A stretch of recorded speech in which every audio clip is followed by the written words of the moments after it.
पूरे आरोपियों को गिरफ्तार किया गया। दोस्तों,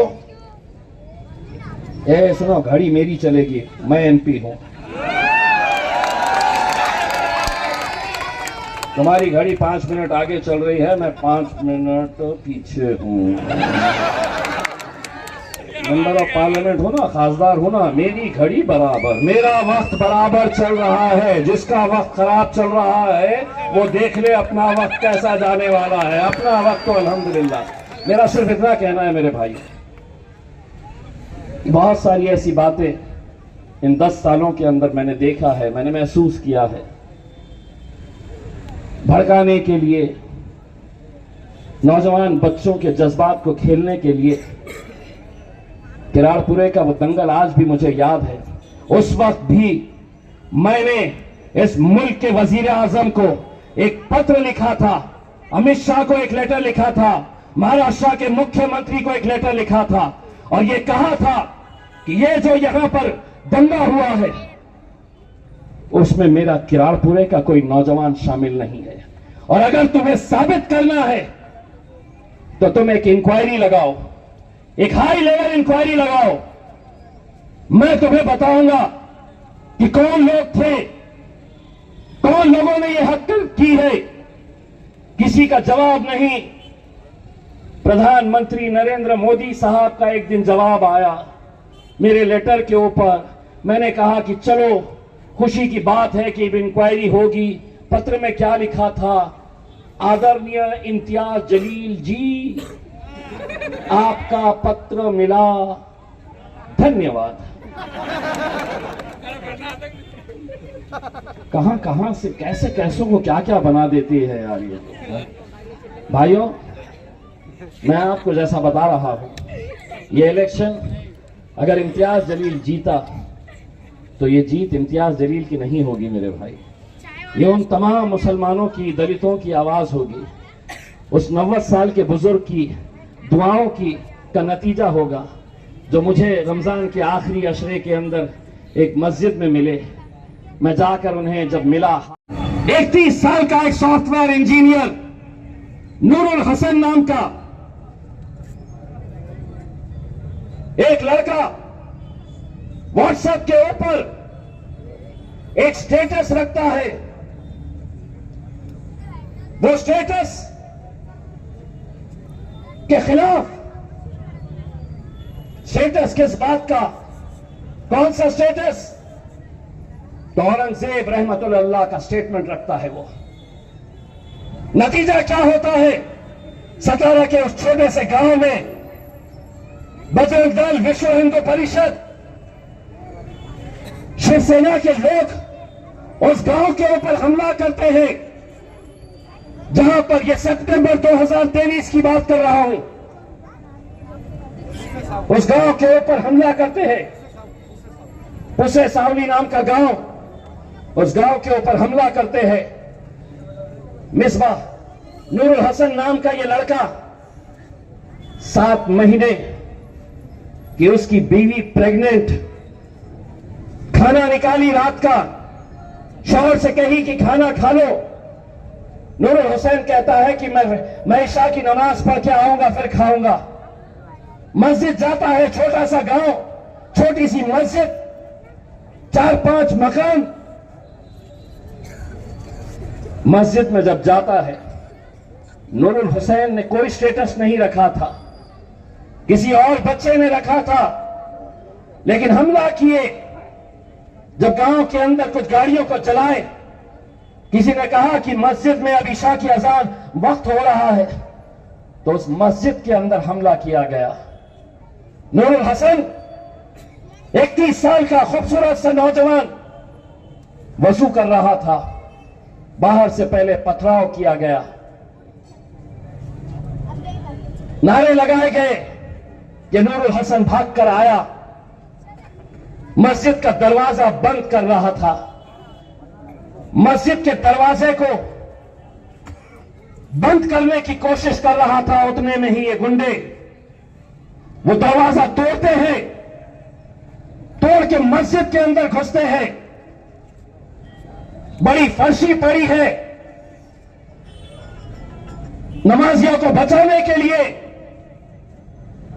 नूरुल हसन कोशिश करता है, गिर जाता है, उसके सर के ऊपर इतनी बड़ी फर्शी मारकर उसे लहूलुहान किया जाता है। दोस्तों, नूरुल हसन जगह पर ही खत्म हो गया। मस्जिद में खत्म हुआ। तसव्वुर करो, उसकी बीवी, उसके बुजुर्ग बाप को जब यह पता चला कि बच्चा नमाज पढ़ने गया, 7 महीने की प्रेग्नेंट उसकी बीवी को यह बताया गया कि तुम्हारा शौहर इस दुनिया में नहीं है, कभी तसव्वुर करोगे क्या मंजर रहा होगा, क्या कैफियत रही होगी। आज कहने के लिए तो मैं बहुत कुछ कह सकता हूं, लेकिन आज हिकमतन कोई नहीं गया उस गांव के अंदर, कोई फटका नहीं। ये जो यहां पे बड़े बड़े भाषण कर रहे, कोई फटका नहीं। इम्तियाज जलील के पास ये ओहदा था मेंबर ऑफ पार्लियामेंट का। वहां के एसपी को फोन करके बताया, जब मुझे ये खबर मिली कि ये हत्यारों को छोड़ने की कोशिश की जा रही, इम्तियाज जलील तुम्हारी दुआओं की बदौलत जो बना है, वहां के एसपी को कहता है कि अगर 3 दिन के अंदर अगर ये पूरे आरोपी अरेस्ट नहीं हुए तो इम्तियाज जलील सतारा के अंदर आकर बैठेगा। दलित इतने, ओबीसी इतने, मुसलमान इतने, मुसलमानों का वोटिंग परसेंटेज होगा देखो 50% है ना भैया, 50 ना, नहीं 55 भी हो गया, कैसा आता। और उस वक्त मैं ये कहता था कि नादानो, तुम्हारा ईमान इतना कमजोर है कि तुम मेरा हिसाब जमीन पर निकाल रहे, लेकिन मेरा हिसाब तो मेरा रब वहां पर कर रहा है, मेरे वहां पर कर रहा है। और आज फिर आ गए, पूरा घूम रहे। ये एक अलग गैंग यहां पे घूम रही है, दूसरी कहां घूम रही मालूम क्या? एक बंदा पूरे शहर में घूम रहा है झोली फैलाते हुए, दे दे दे दे दे दे दे दे दे दे दे दे दे दे। मेरे को फिक्र उसकी इस बात के लिए होने लगी, और इसमें से कोई जान पहचान का है तो मेरी तरफ से एक मशवरा दे दो। इतना जोश में झोली उठा रहा है कि कहीं उसके नारे को खतरा ना हो जाए। तो बेल्ट वेल्ट बांध के निकल मेरे राजा। ये कहां से आ रहे हैं ये लोग मेरे शहर में, मुझे समझ में नहीं आ रहा। अच्छा, अब एक बात सुन ले, एमपी का लड़ने का इख्तियार सबको है साहब, हर आम आदमी भी लड़ सकता है, जमहूरियत है, कोई भी लड़ सकता है। सिर्फ एक कंडीशन है मेरी, यहां पे किरारपुरे के अंदर आना, यहां पर मैं एक है तो ऐसा बोर्ड लगाऊंगा, उसके ऊपर सिर्फ अंग्रेजी में लिख के बताना, मेंबर ऑफ पार्लियामेंट। अबे पार्लियामेंट बोले तो कानून जहां पे बनते हैं, इन नौजवानों के कानून, हमारी मां और बहनों के कानून, हमारे आज शरीयत के कानून भी वहां पर बन रहे हैं। हर कानून वहां पर बनता है। और एक बात ये भी बता दो, ईवीएम की जो मशीन होती है उसमें जितने वोट पड़ते हैं उतने ही रहते हैं, तुम बढ़ा नहीं सकते। मतलब ईवीएम मशीन में भाई साहब को अगर 20 मिले तो बाहर आके खड़े हो जाएंगे, 20 का 40, 20 का 40, 20 का 40 बोल के। पुरानी आदत, अम्बा अफसरा, अंजलि बोलेंगे बढ़ा देता, 20 का 40 कर देता। भाई जितना है, देखिए आप लड़िए साहब, लेकिन क्यों आप अच्छी तरह से जानते हैं कि आपको क्यों खड़ा किया गया है, किसने खड़ा किया है। सिर्फ और सिर्फ मुसलमानों की, दलितों की, पिछड़ों की आवाज उसको यहां से खत्म करने के लिए। गूंगे, मुक्के और बहरे होते तो शायद नजरअंदाज कर देते, लेकिन तकलीफ इसी बात की है कि असदुद्दीन अवैसी एक अकेला था। लोग कहते थे कि अकेला रहेगा, लेकिन अल्हम्दुलिल्लाह इस इत्तिहाद की बदौलत आज असदुद्दीन अवैसी अकेला नहीं है, उनका भाई इम्तियाज जलील भी वहां पर जाकर बैठता है। बस तकलीफ इसी बात की सदा रही है, एक के दो आ गए, दूसरा वाला भी बहुत बोलता है, इतना बोलता है। पहले दिन जब गया पार्लियामेंट के अंदर तो नरेंद्र मोदी ने अमित शाह को फोन करके पूछा, रे सांबा कितने आदमी है रे? सरकार वो दो आए हैं, लेकिन अपन 300 पे भारी है। मेरे भाई, ये इलेक्शन कोई आम इलेक्शन नहीं है, ये इलेक्शन एक ऐसा इलेक्शन है जो हमारा मुस्तकबिल तय करने वाला है। आपको मैं डरा नहीं रहा हूं, लेकिन ऐसे ऐसे कानून बनाए जाने वाले हैं, ऐसे कानून लाए जाने वाले हैं कि जिससे हमारी आने वाली नस्ल, हमारी माएं और बहनें हमारे मदरसे रहेंगे नहीं रहेंगे, हमें किस तरह की तालीम, हमारे स्कूलों के अंदर तुम्हें क्या पढ़ाया जाएगा, ये सब बातों के फैसले वहां पर होने वाले हैं। दोस्तों, एक बात मैं और कहना चाहता हूं, और आज ये महफिल देखकर मैं जरूरी समझता हूं कि इम्तियाज जलील ने इनके बारे में ऐसा कहा, उनके बारे में ऐसा कहा, तो सुनिए। हिकमतन आज जिस दौर के अंदर हम जी रहे हैं, जो हालात है, पुणे के करीब 17 जिला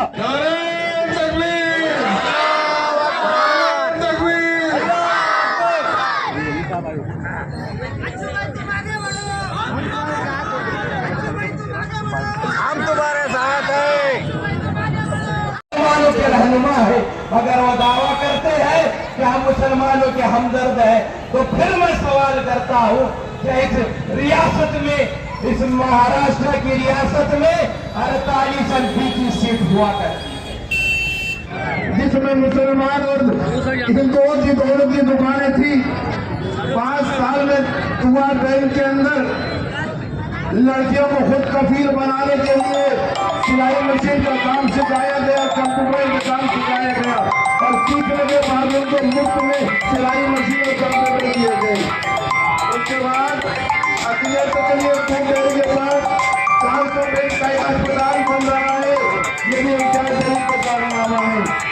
दूसरी बात, जामे मस्जिद के सामने नौजवानों के लिए वर्जिश जिम लगवाया, ये इम्तियाज जलील साहब के लिए है। तो इम्तियाज जलील साहब के लिए मैं 6 की मुखातिब करूंगा कि मिठास, खुशबू, कशिश, रस हर एक बयान में है। मिठास, खुशबू, कशिश, रस हर एक बयान में है। अजीब करिश्मा इम्तियाज जलील तेरे बयान में है।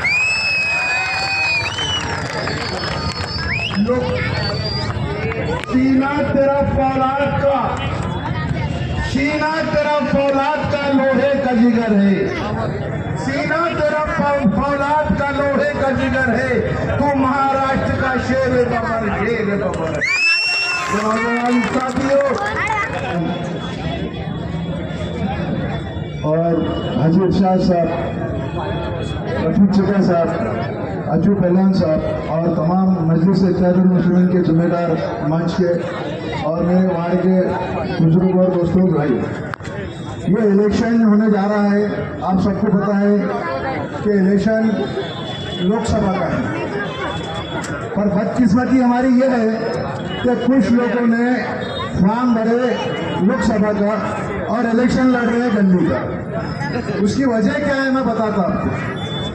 हमारे खासदार इम्तियाज जलील साहब ने 5 साल में खासदार बनने के बाद में बहुत सारे काम किए, और जो पिछले 30 साल से औरंगाबाद के ऊपर राज कर रहा था, उससे आज तक कोई पॉलिटिकल आदमी ने या कोई पॉलिटिकल जो लीडर खड़ा हुआ है उसने एक सवाल नहीं पूछा। और हमारे आपके खासदार 5 साल के खासदार, उन्होंने काम किए हम उसको बताते, और उनके ऊपर पूरे लोग सिर्फ और सिर्फ आपको टारगेट कर रहे। इम्तियाज जलील अकेले एक आदमी नहीं है, इम्तियाज जलील ये आदमी है, इम्तियाज जलील वो बच्चा है, इम्तियाज जलील ये बच्चा है, इम्तियाज जलील पूरे औरंगाबाद का है, इम्तियाज जलील पूरे जिले का है, इम्तियाज जलील पूरे महाराष्ट्र का है। ये हमको सबको समझना चाहिए। ये क्यों कर रहे हैं? इम्तियाज जलील को बदनाम करने के लिए। हम बताते हैं पूरे 30 साल में चंद्रकांत खैरे ने एक काम नहीं किया। बता देना ये लोगों ने चंद्रकांत खैरे ने ऐसा कौन सा काम किया कि ताकि हम उसको पूरे औरंगाबाद की आवाम वोटे। हम तो भी कहते हैं कि हमारे खासदार ने 400 बेड का हॉस्पिटल बनना चालू है। हम कहते हैं नेहरू भवन जो पूरा खराब था उसको बनाना का काम चालू है। हम कहते हैं आदर्श के लोगों को किसने अगर इंसाफ दिलाने का काम किया तो खासदार इम्तियाज जलील ने किया है। और ये लोग खासदार इम्तियाज जलील के बारे में बात करते हैं। क्यों?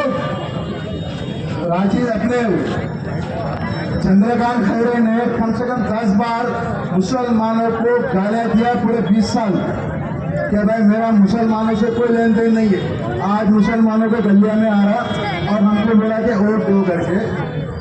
मुसलमानों के नाम से नफरत अगर किसी ने अगर यहाँ पे फैलाया होगा तो वो चंद्रकांत खैरे वो फखर से कहता कि भाई मैंने बाबरी मस्जिद तोड़ा, मैं बाबरी मस्जिद का गुनहगार है, तोड़ा। आप बताइए आपके पास में अगर कोई आदमी आएगा और उसको बोलेगा चंद्रकांत खैरे को वोट देंगे तो आप बाबरी मस्जिद तोड़ने वाले को वोट देंगे क्या? देंगे क्या वोट? ये हमारे आपको समझाना है और समझना है। हम ये बात कहना चाहते कि खासदार इम्तियाज जलील ने जो बात की और जो काम करे ये मजलिस इत्तेहादुल मुस्लिमीन ने करा। आज आपके सामने हमारा कार्यकाल 4 साल से 5 साल हो गया खत्म होने को, फिर भी हमारे जो आज काम चल रहे ये सिर्फ और सिर्फ खासदार इम्तियाज जलील साहब की वजह से चल रहे, क्योंकि हम नुमाइंदगी कर रहे हैं, हम नुमाइंदगी के काम करते हैं। मेरे साथ में मेरे बोलने वाले साथी बहुत है, इसलिए मैं आपसे दरखास्त करता हूँ कि आने वाले 13 तारीख के दिन सुबह 7 बजे से शाम 6 बजे तक मेरे भाई और